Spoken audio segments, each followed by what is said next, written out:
que a parada é a seguinte. Quem deveria ser convocado para a seleção? É do canal Futebol Máximo, que é um bom canal. O Piton do Vasco deve ser convocado? O Yuri Alberto? O Rony Rusch? Vamos ver aqui quem realmente merecia. Para não sair uma convocação sem pé nem cabeça, primeiro eu filtrei uma lista com as principais ligas da Europa e com o Brasileirão Série A. Perfeito. Em sequência, eu escolhi os principais indicadores de desempenho para cada posição da convocação. Para goleiros, por exemplo, o percentual de bolas. Entenda que aqui ele tá colocando, já tá mostrando os critérios que ele usou para falar os nomes que ele vai falar, tá ligado? Daqui ele vai falar Rony Rusco, Léo Pelé, Maicon God of... Brincadeira, ele não é louco não. Defendidas, além do número de gols esperados evitados por cada um. Perfeito. Para os atacantes, por exemplo, o número de gols, gols esperados, assistências esperadas. Dados, análises, números. É isso que tá sendo colocado em jogo aqui. As grandes chances criadas, passes, finalizações, percentual de acerto nas finalizações. E por aí vai.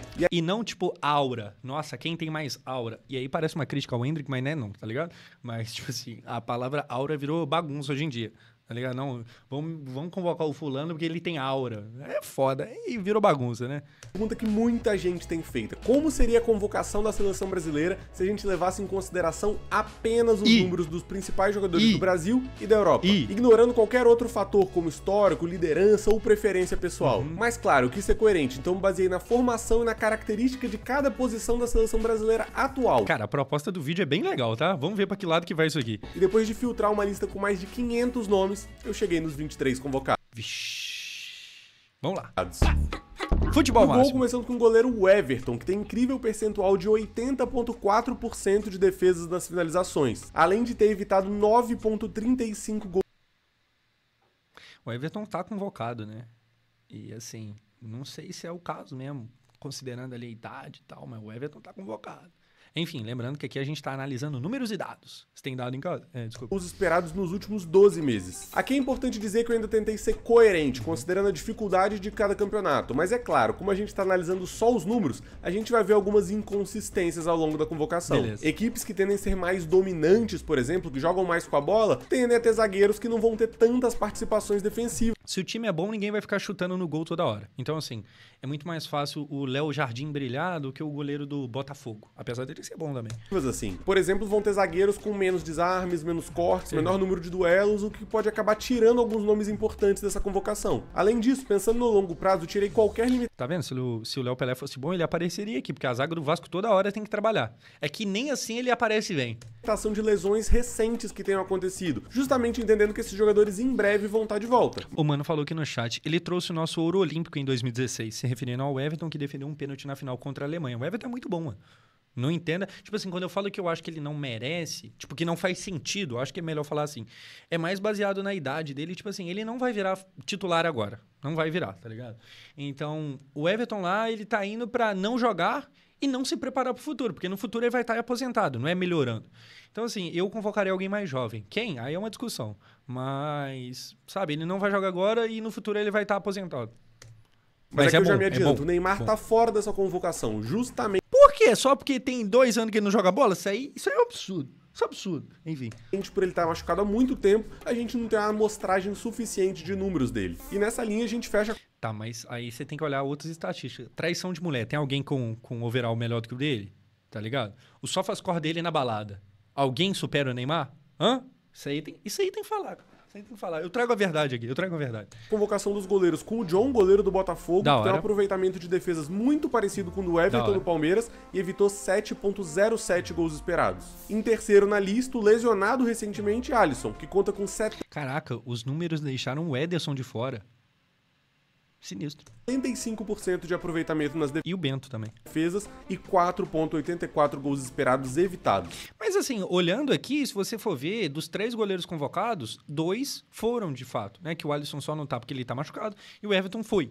Então assim, a gente não saiu muito longe não. O que apareceu de novidade foi o John do Botafogo. Aqui um caso claro de como o Liverpool, um time que joga mais com a bola e é pouco ameaçado, tende a ter um goleiro que evita menos gols esperados. Perfeito. E a gente tem um caso curioso, o Ederson fora dessa convocação. Sim. Justamente pelo City ser o time mais dominante no jogo com bola, que ataca na maior parte do jogo, o Ederson não tem tantos números defensivos. O City agora vive uma crise, né, de o quê? 4 derrotas seguidas, algo que não aconteceu com o Guardiola desde o Bayern de Munique, se eu não me engano.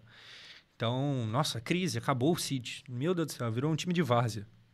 Aí daqui a 8 meses eles estão ganhando mais uma Premier League. E quando o City é contra-atacado, geralmente são chances claras. Bolas com menor chance de defesa, que acaba não favorecendo os números do Ederson. Perfeito. Isso prova que analisar friamente só os números não é e nem pode ser a única forma da gente analisar um jogador. Perfeito. Avançando na convocação, para a lateral direita eu quis dois laterais com perfis diferentes. Um lateral mais construtor, que joga mais baixo, Perfeito. como o Dorival tem usado na seleção, e um lateral reserva, mais agudo, mais profundo, que gosta de fazer cruzamentos na área. O primeiro, aquele que joga mais baixo, quase que como zagueiro, quem ganhou a vaga foi o Marcos Rocha.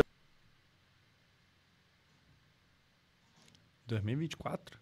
É que não é opinião dele, é opinião dos números, mas 2024, Marcos Rocha. Do Palmeiras. O melhor lateral brasileiro quando a gente fala de números de passes longos, passes progressivos e percentual dos duelos defensivos ganhos, além de ter ótimos números em aproveitamento de cruzamentos. E é claro, laterais que jogam mais avançados naturalmente vão ter menos passes, vão ter menos duelos defensivos. Nisso o Marcos Rocha largou na frente. E para ter uma segunda opção diferente, o Ian Couto foi quem ganhou a vaga. Não vou dizer que ele tem os Amém. Eu sei que você falou saúde aí na sua casa. melhores números em todos os quesitos ofensivos. O Paulo Henrique, lateral do Vasco, foi o que... Opa, Vasco mencionado. Vasco mencionado. Vou até voltar. Vou dizer que ele tem os melhores números em todos os quesitos ofensivos. Opa. O Paulo Henrique, lateral do Vasco, Respeite. foi o que mostrou o melhor aproveitamento de cruzamentos. Paulinho McLaren? Ele mesmo? O homem que corre mais que um carro de luxo? Além de ser quem mais criou grandes chances. Olha aí. O William do Cruzeiro foi outro que se destacou com ótimos números de cruzamentos certos e duelos defensivos. Mas o Ian ganha pelo conjunto. 33% E também por ter um cabelo rosa, né? Isso aí também tem que ser pesado. Tem mais aura. de acerto nos cruzamentos, 5 passes longos em média por jogo e 58% de duelos defensivos vencidos.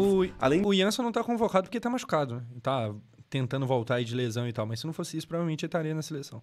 A gente tem uma média de 4,65 cruzamentos por jogo. Para a lateral esquerda, mais surpresas. Lucas Pintão mencionado. Mais uma vez Vasco da Gama. O time dos laterais. Vamos ver. Foi o lateral que mais se destacou em números. 6 assistências esperadas, melhor média de duelos defensivos. 6 assistências, todas exatamente isso aqui, ó. Bola na área e o Verratti sobe lá no 14º andar e... que pega, mano? Eu sou uma pessoa capaz de opinar sobre o Lucas Piton aqui, tá? O Lucas Piton, esse vídeo é de 8 dias atrás. O Lucas Piton, atualmente, ele vive uma fase onde tem torcedor pedindo ele no banco. Reserva. O que eu acho passado do ponto. Exagero. Mas esses números aí, principalmente voltando de algumas semanas atrás, eram muito bons. Porém, a fase atual do Piton é bem fraca. Existe um momento, que não faz muito tempo, que se o Piton fosse convocado, eu não acharia nenhum absurdo. Porque ele estava realmente jogando muito bem. Muito bem mesmo. No momento atual, nas últimas, 6, 7 semanas, mais ou menos, o Piton deu uma decaída legal. O último jogo dele foi pavoroso. Pavoroso.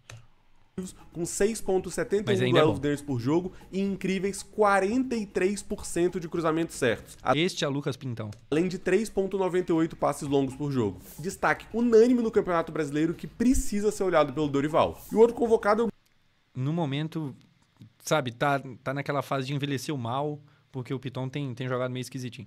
Guilherme Arana, com incríveis 66% de aproveitamento nos duelos defensivos, média de 4 cruzamentos certos por jogo e 10,4 passes progressivos. Padrão. Mas um outro nome que merece muito destaque é o do Iago, lateral esquerdo ex-Augsburg, recentemente contratado pelo Bahia. Ele se destaca muito no número de interceptações. Cadê o Samuel Lino? Aí você vê, não apareceu nos números aqui.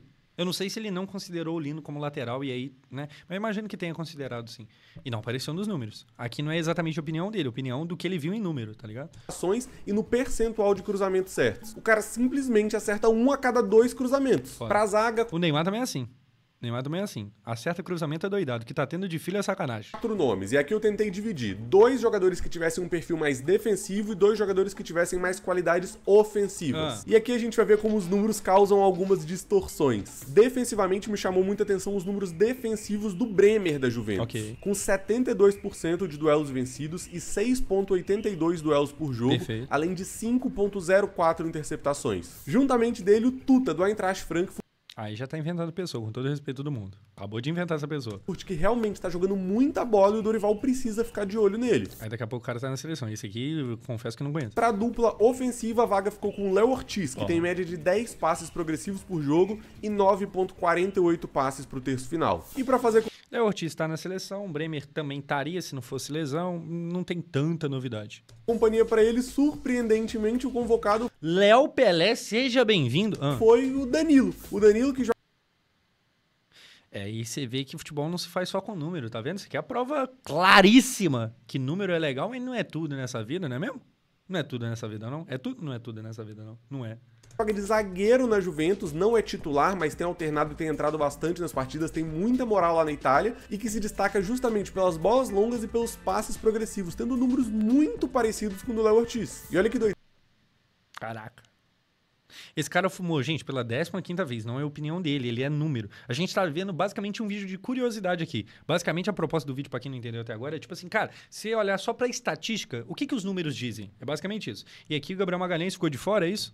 O Magalhães do Arsenal e o Militão do Real Madrid, que pra mim são os dois melhores zagueiros brasileiros do mundo, ficaram de fora da convocação. E é legal que o Marquinhos nem nos números não aparece, né? E mesmo assim ele vai ser titular nos próximos jogos, porque assim, o inevitável Marquinhos titular, você pensa que você se livrou do Marquinhos, mas quando você menos espera o Militão machuca, o Bremer machuca, a sua mãe machuca e o Marquinhos tá lá. O inevitável Marquinhos. Eu acredito que isso possa acontecer porque os dois estão em um contexto muito competitivo. Não vão ter tantos números, mas que talvez quando eles executam essas ações... E o Marquinhos no PSG também, o time não é tão exigido assim. São ações de muita qualidade. Além de jogar em dois grandes times em que eles acabam compartilhando mais as responsabilidades. Para essa convocação eles ficaram de fora, mas da seleção brasileira é obrigação chamar os dois e pra mim titularidade pros... Tá vendo? Pra quem até agora tá achando que, o cara tá dando a opinião dele, não. Ele convocaria o Marquinhos e o Gabriel Magalhães. Tá certo? O Felipe não é maluco, não. Beleza? Avançando no campo, vamos pra volância. 4 jogadores, 2 titulares, 2 reservas. Matheus Cocão, Pablo Galdamés e quem mais? Aqui eu tentei fazer mais uma vez uma divisão. 2 jogadores mais defensivos, 2 jogadores mais ofensivos para sair jogando com mais qualidade de passe. Até porque eu entendo que na seleção os dois precisam se complementar muito bem. Se complementar tão bem quanto o seu like e a inscrição aqui no canal. Tenho certeza que você não vai... Que gancho? Que perfeição. Vai se arrepender. Defensivamente, o João Gomes do Wolverhampton e o Vinícius Souza do Sheffield, que jogou a Premier League na temporada passada, foram os maiores destaques. Mais de 65% de duelos defensivos ganhos e mais de 10 duelos vencidos por jogo pros dois. Mas posso dizer, o Gregory do Botafogo não ficou muito pra trás não. Caraca. Inclusive teve um melhor índice de interceptações do que o João Gomes do recorte que eu fiz. Pra sair jogando, um nome sem grandes surpresas. Bruno Guimarães, absoluto em passes progressivos, passes longos e até dribles. E olha que ele também se destacou pela média de 11 duelos ofensivos vencidos por jogo, além de ter ótimos números defensivos. Equilibradíssimo. E pra fazer companhia pra ele, pra sair jogando 3 nomes que eu quero que você comente qual o seu favorito aqui nos comentários. Vamos ver. O primeiro é o Joelinton do Newcastle, que teve convocado um tempo na época do Diniz, acho que sim, e aí parou de ser convocado. Foi o líder em duelos ofensivos e que também teve ótimo número de dribles. Segundo, Marlon Freitas do Botafogo, o líder dentro desse recorte com mais passes longos, além de se destacar muito em passes pro terço final e passes progressivos, aqueles passes que ajudam o time a progredir no campo. E o terceiro, que pra mim foi bizarro, Fernandinho do Atlético Paranaense. Pô, o Fernandinho é muito bom, tem moral com o Dorival. Com o Dorival não, com o Guardiola. Quem tem moral com o Guardiola, eu vou falar o quê, tá ligado? É o Guardiola, o cara tem moral lá. Mas eu sou um pouco traumatizado por 2018. Talvez eu seja um pouco traumatizado. Ele foi top 3 em todos os indicadores. Tanto nos que o Bruno Guimarães liderou, o Joelinton, o Marlon Freitas, o Fernandinho sempre esteve no top 3. Agora é com vocês, comenta aí desses 3, quem que você preferiria na convocação? Matheus Cocão. Matheus Cocão. Aí eu acho que o povo clama, entendeu? Para jogar como nosso camisa 10, o Rafinha foi o primeiro escolhido. Perfeito. Líder em passes-chave por jogo e destaque em passes decisivos e assistências esperadas. Perfeito. Além de agregar muito no número e qualidade das finalizações. Pro banco, o Alan Patrick do Inter, segundo jogador da lista com mais assistências esperadas. Seria uma baita novidade, porque o Alan Patrick, né, não é convocado direto. Então, do nada, Alan Patrick. Mas susto não seria, não. Média de 2,55 passes para finalização por jogo e só ficou atrás do Rafinha em passes-chave. Mas posso dizer, o Andrés Pereira do Fulham, o Lucas Paquetá do West Ham e o Matheus Pereira do Cruzeiro também performaram super bem na lista. Por outro lado, o Rodrigo do Real Madrid, eu tentei procurar alguns números que justificassem, mas eu não vi tantos números em criação de jogadas. Eu vi mais destaque na qualidade para finalização. Rodrigo que foi cortado, né, para essa data FIFA por causa da lesão, se eu não me engano, vai vir o Martinelli no lugar dele, não sei se já é confirmado, mas parece que sim. E na qualidade dos dribles, acabou ficando de fora desse meio de campo. Para a ponta direita, 2 nomes.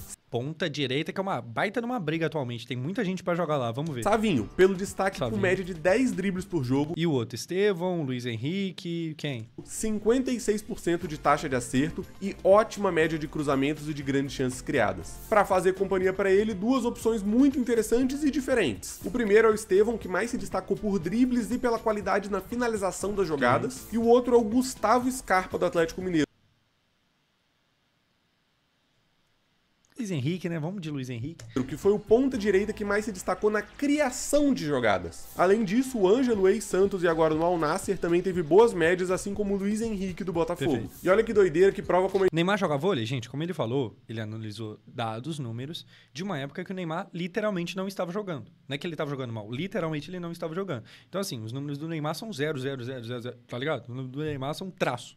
Não tem o que olhar do Neymar. A gente não pode analisar os jogadores só pelos números. O Rodrigo, que pra mim é top 3 brasileiros no mundo hoje, ficou de fora da convocação. Perfeito. Pra ponta esquerda, o Vini Júnior, obviamente, é absoluto. O nosso bola de ouro. Nos indicadores de desempenho analisado, ele esteve no top 2 da maior parte dos indicadores, com destaque pra média de 10 dribles por jogo e 3 finalizações por partida, além de média de 0.9 grandes chances criadas. Foda. Pro banco, Gabriel Martinelli, com uma excelente consistência. Que foi chamado agora, parece. Média de uma grande chance criada por jogo e 1.46 passes para finalização. Além disso, mais de 50% de dribles certos e média de 6.86 dribles por jogo. E para referência, o 9 que a seleção brasileira precisa se...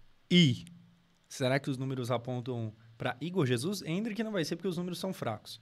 Porque, né, acabou de trocar o Real, então vamos ver. Um dos números é o Hulk. Ele foi o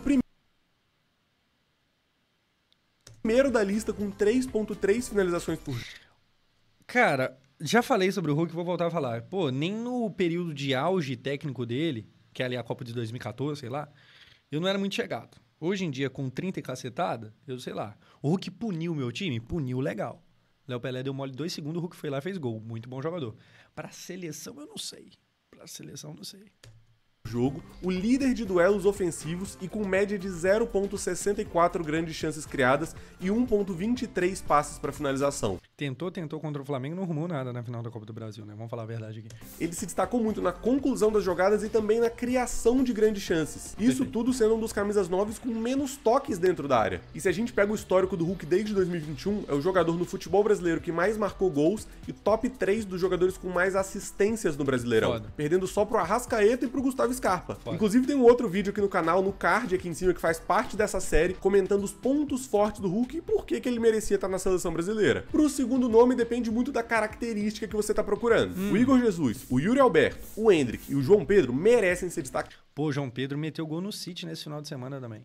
Bom jogador. Ele tava sendo convocado, né? E teve lesão e tal. Bom jogador. Né? Mas se você quer um atacante de área, o Pedro vai ser fatalmente o melhor. É foda que o Pedro só volta só na metade do ano que vem, então não tem Pedro, não. Melhor nome. Não é o que mais participa no jogo, mas com 56% de aproveitamento. Pô, a gente mal teve tempo de ver o Pedro jogar mesmo na seleção, né?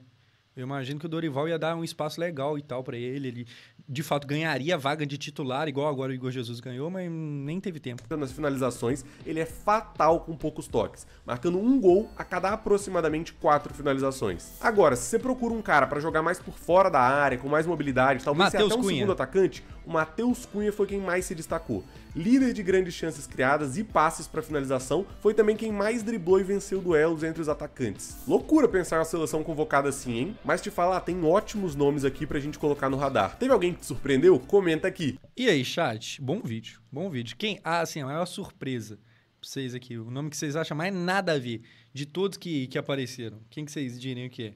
A gente tem 2 menções ao Vasco, principalmente ao Lucas Piton.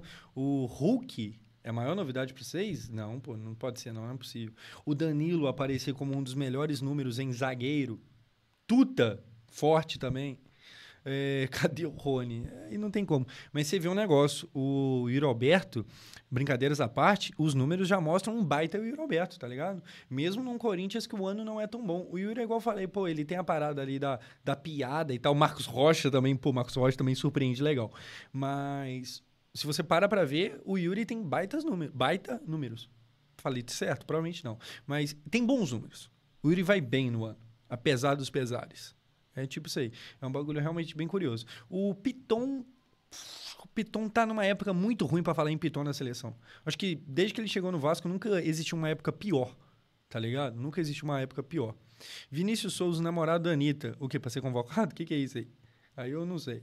Eu não faço a menor ideia. Mas o vídeo é bom e eu espero que vocês tenham entendido que, tipo assim, pô, não é a opinião do Felipe aqui, tá ligado? Não é pra ficar tirando o mano pra maluco e tal. Pô, basicamente ele fez um vídeo de curiosidades. Se a gente considerasse só assim, assim, assado, como é que seria? Como é que seria a parada? Então, assim, é basicamente isso aí.